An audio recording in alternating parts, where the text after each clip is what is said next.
very fast. This is the underside of the vehicle. It has an easy access that you push a tab and pull the tab over to actually insert your batteries. In addition, there is an off and an on button that you should turn off in between usage. And at the front by the wheels is actually something that you can adjust the tension in the wheels if it's not driving straight with your remote control. You can move this to the left or to the right to try to make adjustments so that it actually is going straight. Right out of the box, when you receive this toy, the antenna for the car as well as the remote control is simply going to be a piece of wire that they have gently tied into a loose knot. I just want to caution you not to think that this is something that's pulled off. That's actually your antenna, and the flag as well as the plastic housing for the handheld remote control is taped inside of the box, so you'll want to carefully remove those. And then you slide this over top of the wire, make a loose knot at the top, and you do the same thing with the remote control. You slide this over, there's a plastic cap that's included, and then you can just simply twirl the rest of the wire around the edge. As I said, the molding for the car is very soft, so if it runs into anything, it's not going to hurt you. I've had different remote control cars that my kids have had that they've inadvertently run into the parents, and it hurts. This one doesn't. Everything is very soft plastic. For some strange reason, they included extra clips. A lot of these extra clips, and I'm not sure why, because you really can't use them for anything unless you're going to take your own type of string and try to connect other things on top.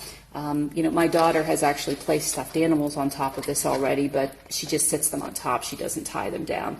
But if that's important for you, that's there also. This wheel is merely for decorative purposes. That's not an actual replacement wheel for any part of the toy. Okay, the remote control is really easy to use. You have a wheel for the turning. If you turn it clockwise, the wheels are going to turn to the right. And if you turn it counterclockwise, the wheels are going to actually turn to the left. And to move it forward or back, you actually have this little, and it's just a little lever here. You press out, goes backwards. Press forward, or press in with your index finger, and it'll move it forward.